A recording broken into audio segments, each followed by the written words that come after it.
If Olivia is still in this house, do not trust her. Those were the first words I read when I finally opened the envelope my husband had left behind. My hands didn't tremble. Not at first. I just sat there at the edge of my bed, the same bed Robert and I had shared for 37 years, staring at the paper as if the ink might rearrange itself into something less final, less deliberate. But it didn't. The words stayed exactly where he had written them, in that steady, careful handwriting I used to tease him about. Too neat for a man who spent most of his life building things with his hands. I remember the day he gave me that envelope. It was late afternoon, sunlight coming through the kitchen window, catching the dust in the air like tiny floating stars. He didn't look sick yet. Not really. Just tired. "Margaret," he said, placing the sealed envelope in front of me. "Promise me you won't open this until 3 years after I'm gone." I laughed back then. I told him not to talk like that. But he didn't smile. He just looked at me in a way I didn't understand at the time. A look that felt heavier than the moment deserved. I promised him anyway. And for 3 years I kept that promise. I kept that envelope tucked away in the back of my dresser drawer, beneath my sweaters, as if hiding it could somehow delay the day I'd have to face whatever was inside. Life after Robert passed was quieter than I expected. Not peaceful, just muted. The house felt too large, even though it was the same size it had always been. The clock in the hallway sounded louder. The floors creaked more at night. And somehow even the sunlight felt different. Colder. Daniel came by less often. First it made sense. He had his own life, his own responsibilities. And Olivia always had a way of explaining things. "He's just busy, Margaret," she would say, her voice smooth, reassuring. "You know how work is these days." I nodded every time, even when something about her tone didn't quite sit right. I told myself I was imagining it. That grief had a way of making everything feel off balance. But over time, little things started to shift. Conversations that used to include me became shorter, more distant. Decisions were made without asking my opinion. Paperwork I didn't fully understand began to pass through Olivia's hands before I ever saw it. She always framed it as helping. "Let me take care of this for you," she'd say, offering that polite smile that never quite reached her eyes. And I let her. Because that's what you do when you trust your family. Yesterday marked exactly 3 years since Robert's passing. Olivia was the one who reminded me. "It's time, Margaret," she said over dinner, setting her fork down with careful precision. "You should open it now. That's what he wanted, isn't it?" There was something in her voice, just a slight edge beneath the softness, that made me pause. Daniel didn't say much. He kept his eyes on his plate, nodding occasionally, as if agreeing without fully engaging. I watched them both, a strange feeling settling in my chest. Not fear. Not yet. Just awareness. The kind that creeps in slowly, like a shadow stretching across the floor as the sun sets. "I'll open it tomorrow," I said quietly. Olivia's smile tightened for just a second before she nodded. "Of course," she replied. "Whatever you're comfortable with." But I noticed the way her fingers tapped lightly against the table. The way her eyes flickered toward the hallway, where my bedroom sat at the end. That night I didn't sleep much. I lay there listening to the house breathe around me, every sound sharper than usual. I kept thinking about Robert's face the day he gave me that envelope. The seriousness in his eyes. The way he had waited for my promise as if it mattered more than anything else. By morning I knew I couldn't wait any longer. I closed my bedroom door, sat down on the bed, and pulled the envelope from the drawer. The paper was slightly yellowed at the edges, the seal still intact. 3 years untouched. 3 years of silence, waiting. I broke the seal slowly, careful not to tear anything inside. And when I unfolded the letter and read that first line, "If Olivia is still in this house, do not trust her," something inside me shifted. Not shattered. Not broken. Just realigned. Because in that moment, all the small things I had dismissed, all the quiet doubts I had pushed aside, began to settle into place. Like pieces of a puzzle I hadn't realized I was putting together. And for the first time in 3 years, I understood that Robert hadn't left me that letter out of sentiment. He had left it as a warning. For a long time after I finished reading that first line, I did not move. I just sat there with the letter resting in my lap, my eyes fixed on the words as if they might explain themselves if I stared long enough. but they did not. They simply existed, quiet and certain, and the more I looked at them, the more something deep inside me began to settle into a kind of calm that I had not felt in years, not since before Robert passed, not since the days when everything in my life still made sense. I slowly lowered the paper and let my gaze drift around the room, the dresser, the curtains, the framed photograph of Robert and me taken on our 40th anniversary, and suddenly all those familiar things felt different, not changed but revealed, as if I had been living in the same place all along but had only just now begun to see it clearly. I picked the letter back up and continued reading, my hands steady now, my breathing even. Robert had always been a careful man with his words. He never said more than he needed to, and every sentence in that letter carried weight. If you are reading this, then it means I was right to be concerned, he wrote, and I felt a small tightening in my chest at that, not panic, not fear, just recognition. There are things I could not explain to you while I was alive, not without causing more harm than good, but I have taken steps to protect you. I paused there, letting those words settle. Protect you. I had not realized until that moment how unprotected I had been feeling these past few years, not in any obvious way, nothing dramatic or alarming, just a quiet erosion of certainty, a slow shifting of control that I had never quite questioned. I thought back to the paperwork Olivia had insisted on handling, the bank statements she had offered to organize, the conversations where decisions seemed to already be made before I had a chance to understand them. At the time it had all seemed helpful, even thoughtful, but now with Robert's words in front of me, those same memories took on a different shape. Do not confront anyone immediately, the letter continued. Observe first, verify everything, and trust your instincts even if they make others uncomfortable. I read that sentence twice, then a third time because it sounded exactly like something Robert would say, practical, measured, never emotional but always precise. I set the letter down on the bed beside me and leaned back slightly, my mind moving through the past 3 years with a clarity that felt almost unsettling. I remembered the day Olivia suggested we consolidate accounts to make things simpler, how she had sat across from me at the kitchen table with a folder neatly organized, explaining everything in a tone that left little room for questions. I remembered Daniel nodding beside her, quiet, supportive, but distant in a way I had chosen not to examine too closely.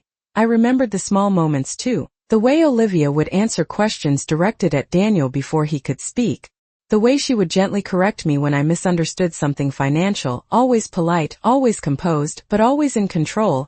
I had told myself it was just her personality, that some people were simply more organized, more assertive, but now, sitting there with Robert's letter, I could not ignore the pattern forming in my mind.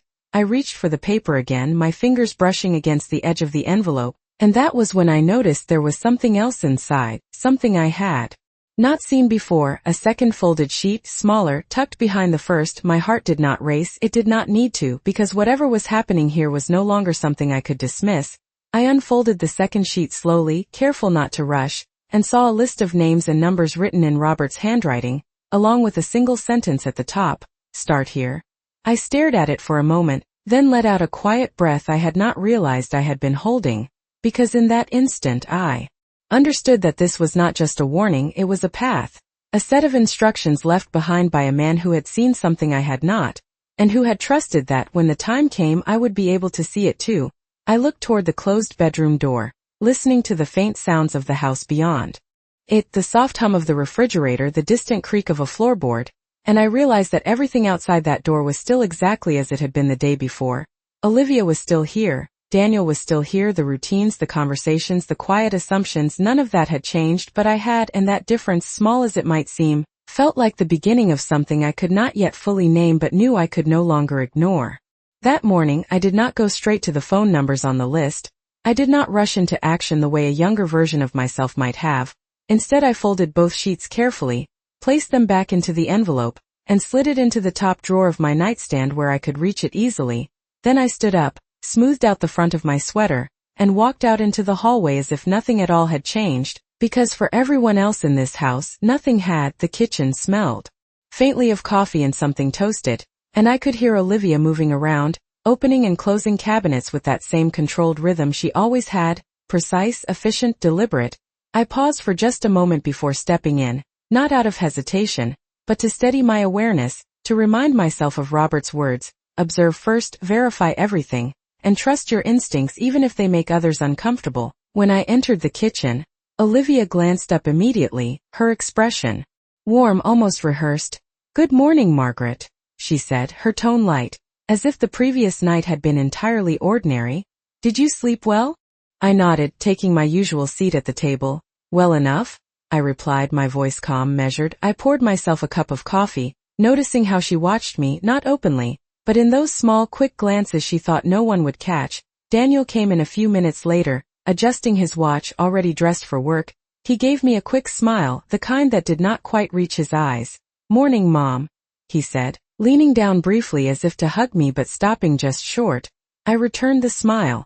Studying him quietly, there was something about the way he avoided looking directly at me for more than a second or two. Something that might have once felt like simple distraction now carried a different weight. "I was thinking of going into town today," I said casually, stirring my coffee even though it did not need it. Olivia's hand paused mid-motion as she reached for a plate, just for a fraction of a second but long enough for me to notice. "Oh," she said, recovering quickly. "Is there something you need? I could take care of it for you later." I shook my head gently, keeping my tone soft, almost absent-minded. "No, I thought it might be nice to get out for a bit, maybe stop by the bank. It has been a while since I reviewed everything myself." Daniel finally looked up at that, his eyes flickering between Olivia and me. "The bank?" he repeated, not quite questioning, not quite agreeing. Olivia stepped in smoothly, setting a plate in front of him. "Margaret, you know we have everything organized already. There is really no need for you to worry about those details," she said, smiling as she placed a napkin beside his fork.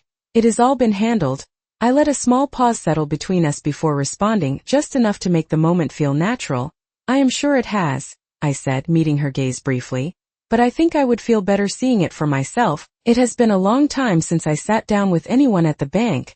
Daniel shifted slightly in his seat, his fingers tapping once against the table before he picked up his coffee. "If you want, I can come with you this weekend," he offered, his voice careful, as if choosing each word. I shook my head again, this time with a faint smile. "That is not necessary. I can manage a simple visit on my own."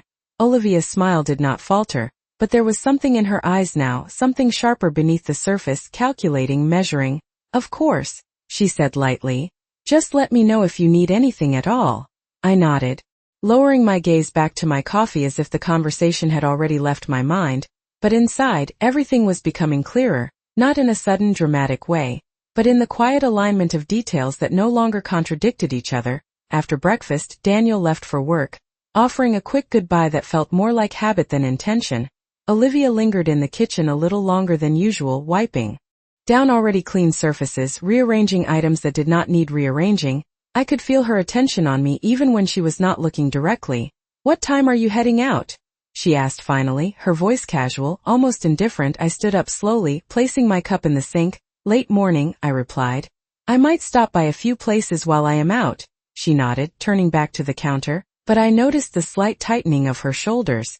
The way her movements became just a bit more rigid.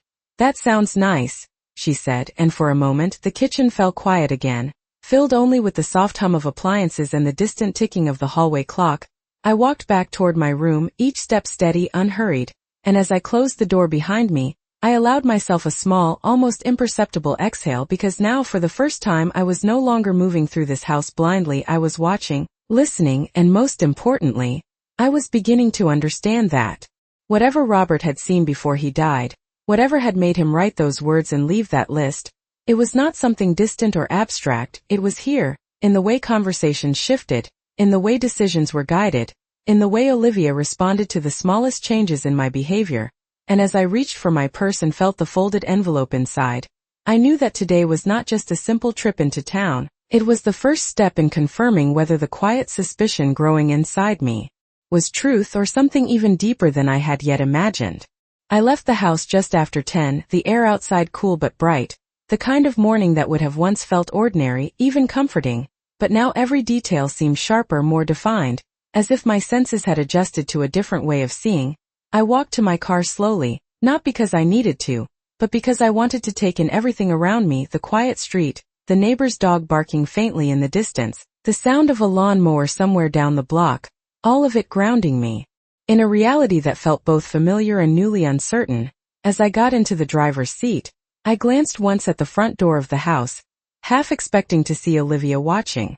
from behind the curtain, but there was nothing, just stillness. I started the engine and pulled out onto the street, my hands steady on the wheel, my mind focused not on what I might find, but on how I would observe it when I did. The drive into town took about 15 minutes, a route I had taken countless times over the years, but today I noticed things I usually ignored: the faded sign on the corner store, the way the traffic light lingered just a second longer than expected, the subtle shifts in the road where repairs had been made. It felt like I was paying attention in a way I had not in a very long time, as if I had been moving through life on habit and was only now beginning to wake up.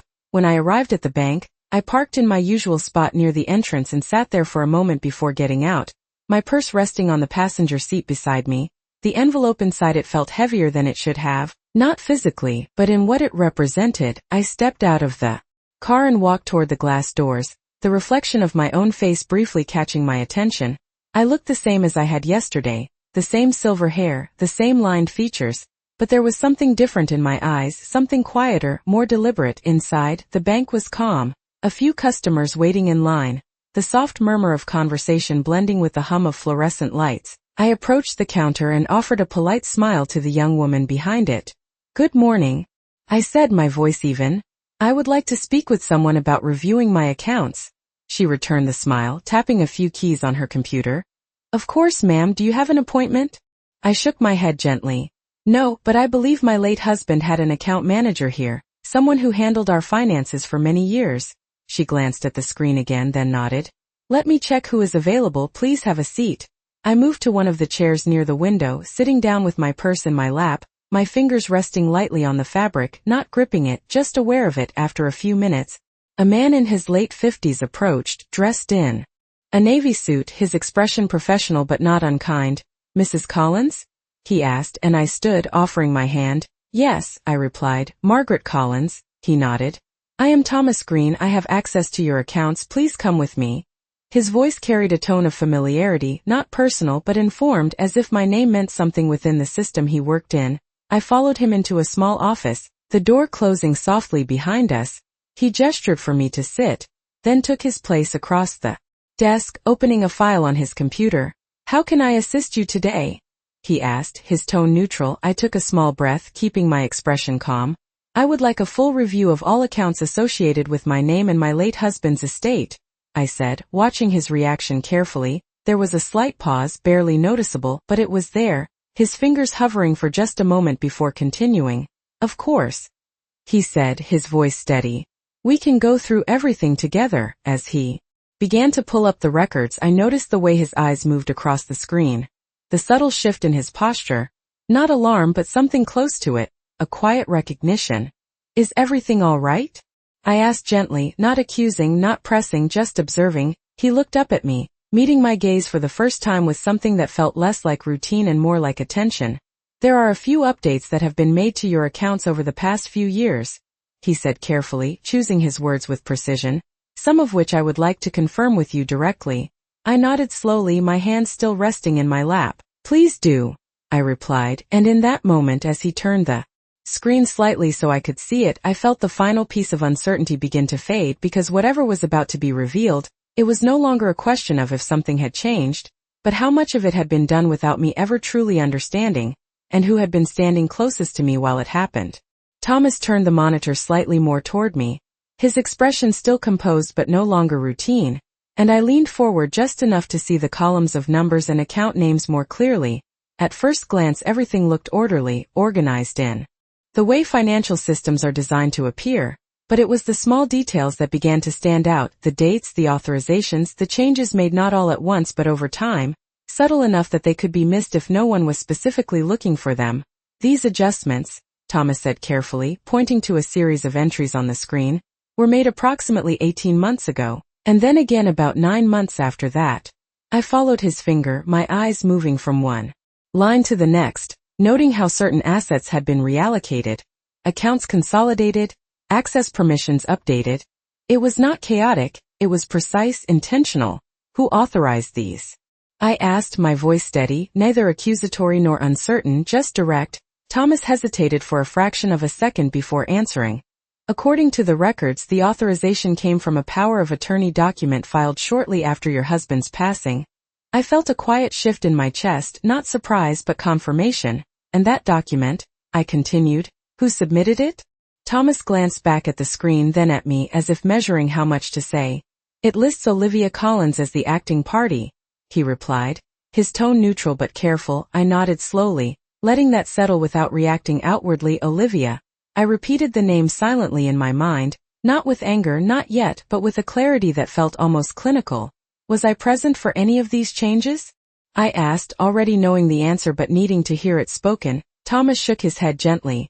There is no record of your direct authorization on these specific updates, he said, then added. However, the power of attorney would have legally permitted those actions at the time. I leaned back slightly in my chair, my hand still resting calmly in my lap, and for a moment the room felt very still, not heavy, not oppressive, just quiet in a way that allowed every thought to settle into place.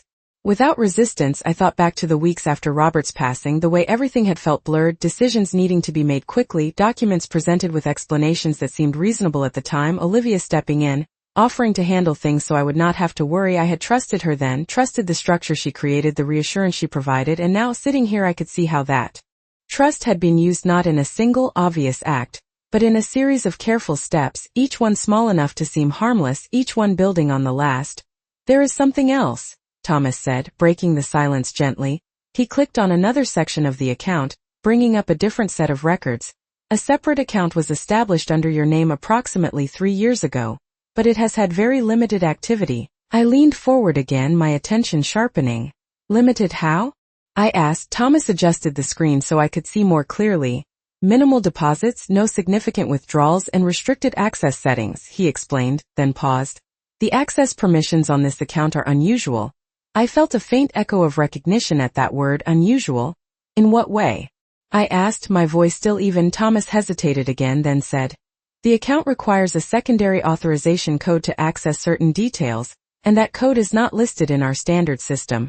I reached into my purse slowly, my fingers brushing against the folded envelope, and for the first time since arriving, I allowed myself to acknowledge the connection forming in my mind.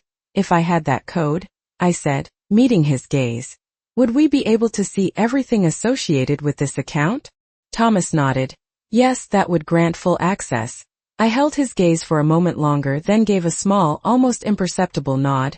I may have it, I said quietly, not elaborating, not explaining because I did not need to, not yet. I could feel it now, the alignment of Robert's warning, the list he had left, the instructions to observe and verify. This was not random. This was not something he had written out of fear or suspicion alone. This was preparation, deliberate and precise, and as I sat there in that small office with the numbers on the screen and the quiet tension in the air, I understood that whatever had been done over the past 3 years had not been invisible.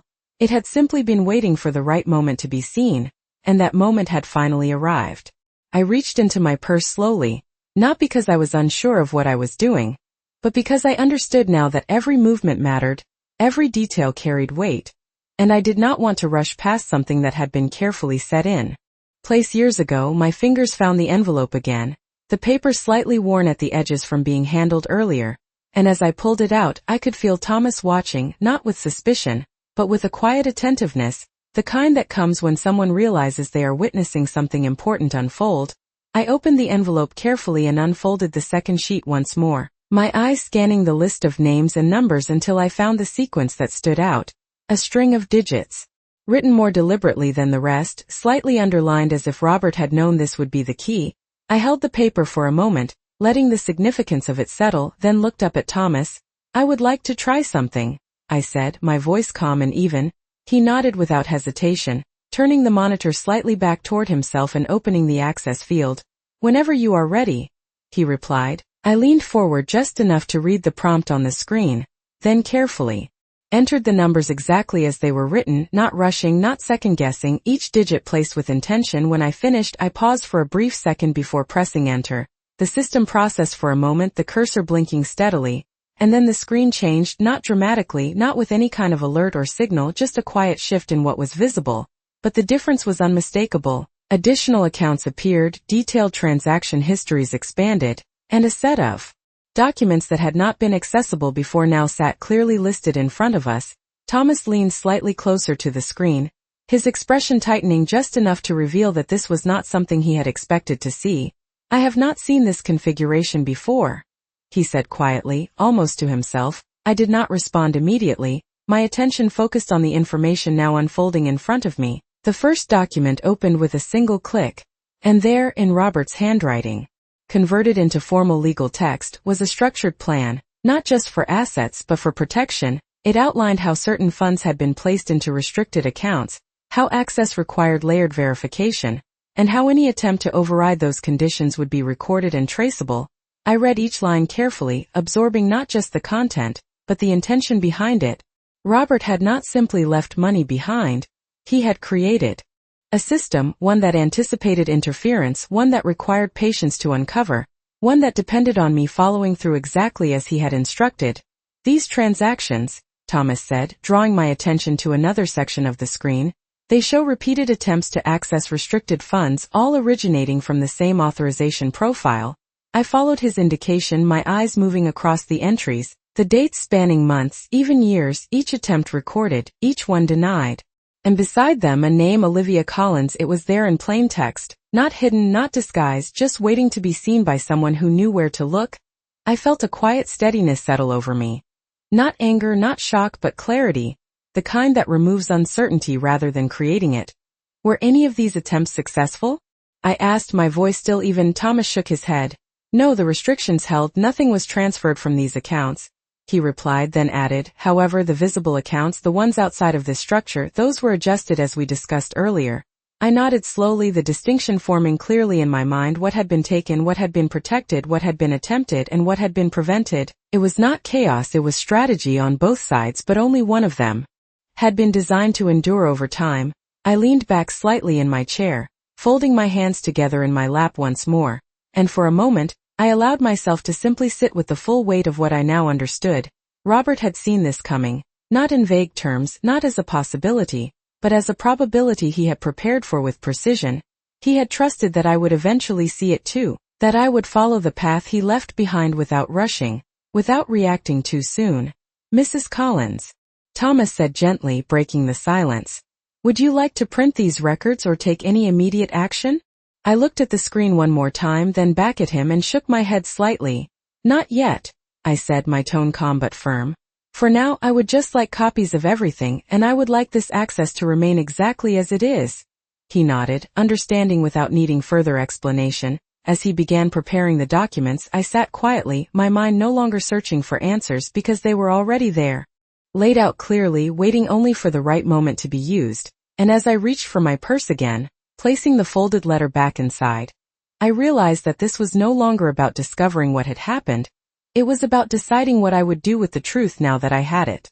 When I stepped out of the bank, the sunlight felt warmer than it had that morning, not because the temperature had changed, but because something inside me had shifted into place. I paused on the sidewalk for a moment, holding the envelope in my purse like a quiet anchor, and looked out across the street where cars moved steadily, people walking in and out of stores, everything continuing exactly as it always had, and yet for me, nothing was the same.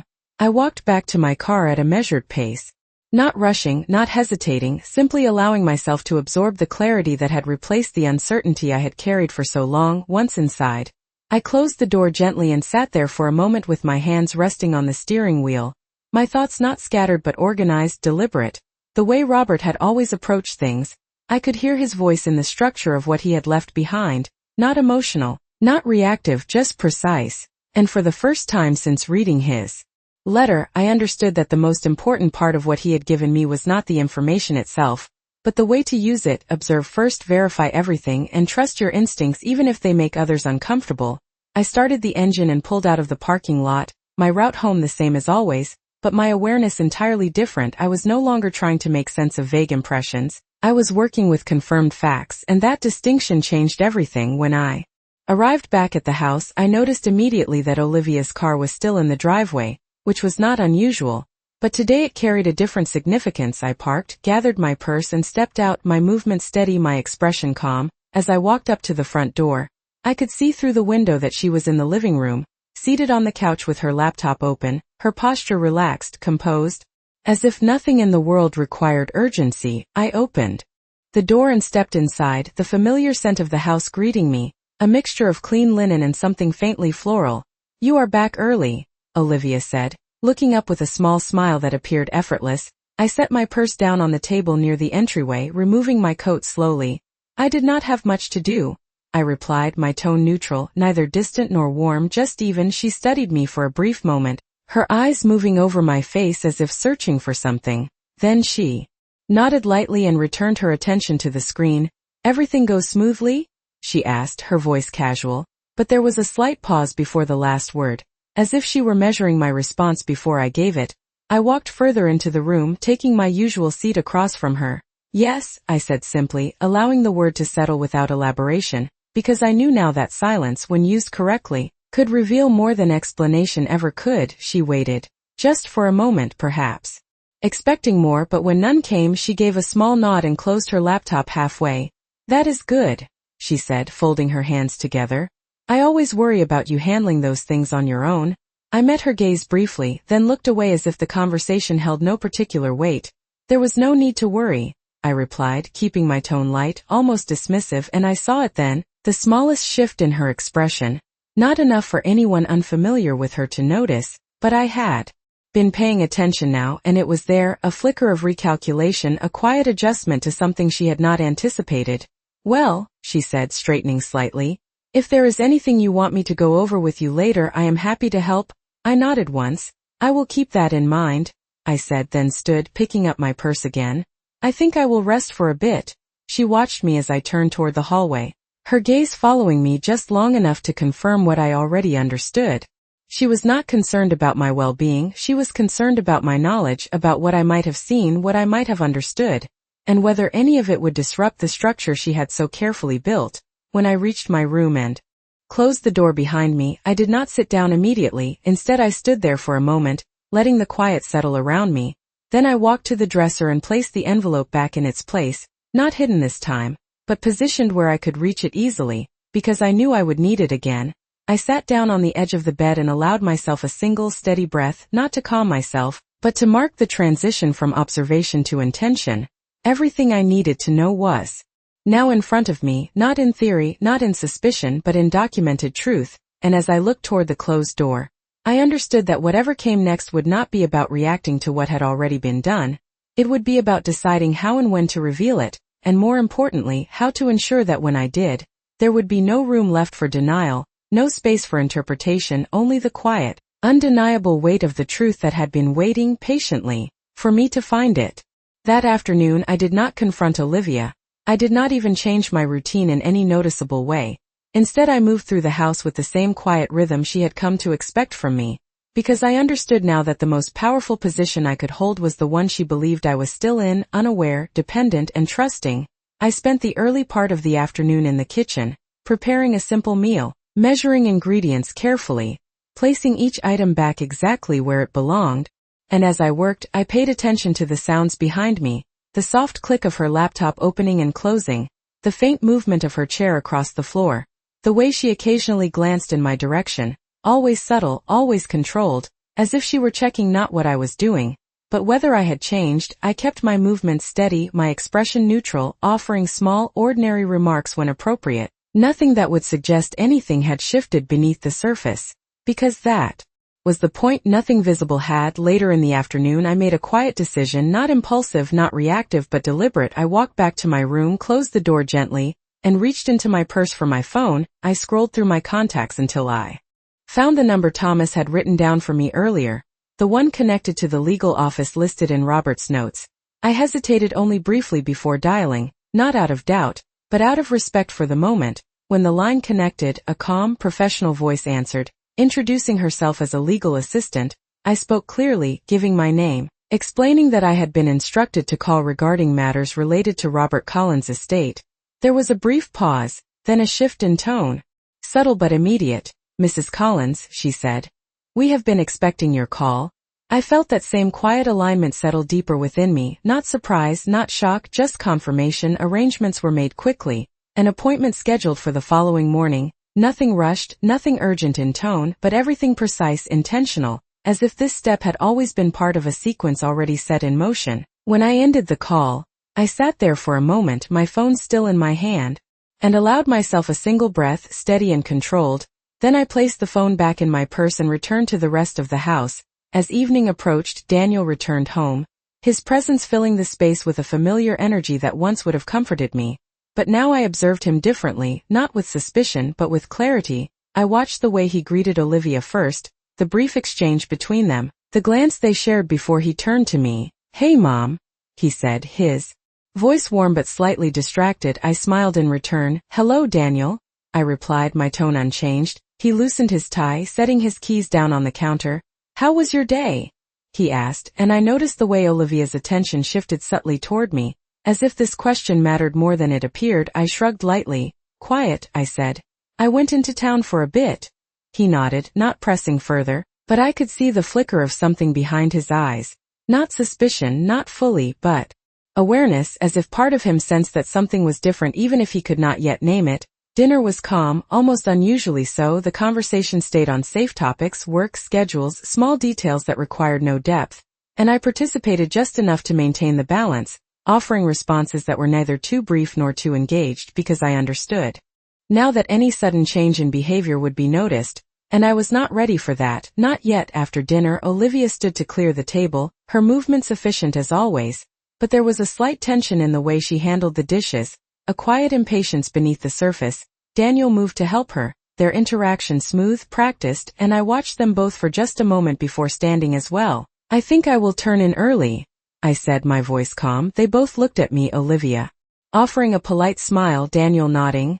"Get some rest, Mom," he said, and I returned the gesture before walking down the hallway. Once inside my room, I closed the door and leaned against it for a brief second, not out of exhaustion, but to mark the boundary between what they saw and what I now knew. I walked to the nightstand and opened the drawer, taking out the envelope once more, not to reread it, but simply to hold it, to feel the weight of the intention Robert had placed inside it. And, as I sat on the edge of the bed, I understood that everything was now in motion, not visibly, not in a way that would alarm anyone outside this room, but in a sequence that had already begun to unfold. Tomorrow would not be about discovery. It would be about confirmation, alignment, and preparation for what would come next. And as I placed the envelope back down and turned off the light, I felt something settle within me that had been absent for a very long time. Not relief, not satisfaction, but control, quiet, steady, and unshakable.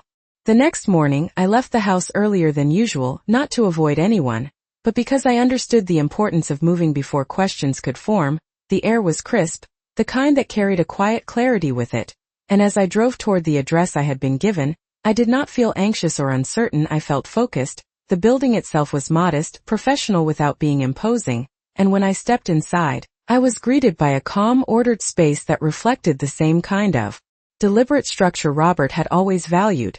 The receptionist recognized my name immediately, her expression shifting with a subtle awareness that confirmed once again that this moment had been anticipated long before. I arrived. I was shown into a private office where a man in his 60s stood to greet me, his posture straight, his manner composed. "Mrs. Collins," he said, extending his hand. "I am Jonathan Reeves. Your husband worked with me for many years." I shook his hand, meeting his gaze steadily. "Thank you for seeing me," I replied, taking the seat he offered. There was no need for small talk, no unnecessary introductions. He opened a file already prepared on his desk, and as he did, I noticed the same careful organization I had seen in the bank records, everything aligned, everything intentional. "Your husband left very specific instructions," Jonathan said, his voice calm but precise. "He asked that certain information be held until you initiated contact yourself, which you have now done." I nodded slightly, my hands resting calmly in my lap. "I have reviewed some of the financial records," I said, "but I believe there is more." He gave a small, knowing nod. "There is," he confirmed, then turned the file toward me. Inside were copies of documents I had never seen before, legal protections, layered authorizations, and most importantly, a detailed record of every attempt made to alter or access the protected assets, each entry documented with date, time, and authorization source. And there again was the same name repeated with quiet consistency, Olivia Collins. I did not react outwardly. I simply read, absorbing each detail, allowing the full picture to form without interruption. "Your husband anticipated interference," Jonathan continued. And he structured his estate in a way that would preserve the majority of his assets regardless of external actions. However, he also left provisions for you to take corrective steps once you became aware of the situation. I looked up at him then, not with confusion but with readiness. What kind of steps? I asked, my voice even. He folded his hands together on the desk. You have the authority to revoke all previously granted permissions, initiate a full audit, and pursue recovery of any assets that were redirected outside the protected structure, he explained, his tone steady. Additionally, you may choose when and how to disclose this information to the involved parties.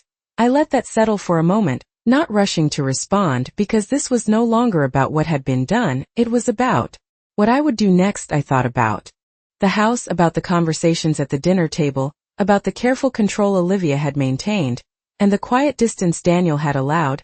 I thought about the years I had spent trusting without question, and the clarity I now held in place of that trust.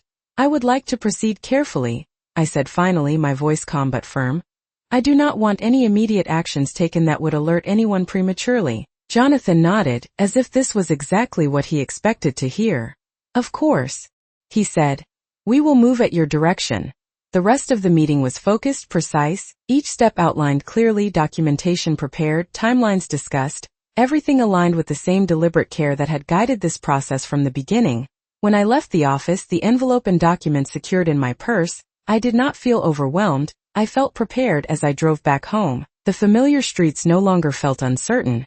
They felt defined, each turn, each stop part of a path I now understood completely. When I pulled into the driveway, Olivia's car was still there, unchanged, just as it had been every day before. I stepped out, closed the car door gently, and walked toward the house with the same steady pace I had maintained all along, because nothing on the outside needed to change yet.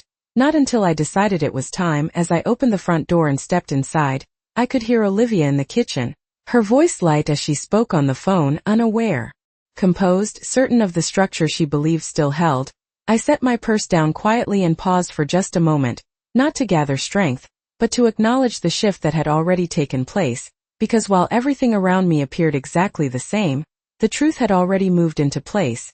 And when the moment came to reveal it, it would not arrive with noise or confrontation, it would arrive with clarity, with evidence, and with the quiet certainty that the foundation she had built, her control on, no longer existed.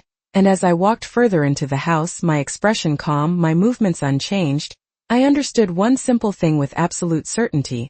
They had believed I would never open that envelope, and that had been their first and most critical mistake.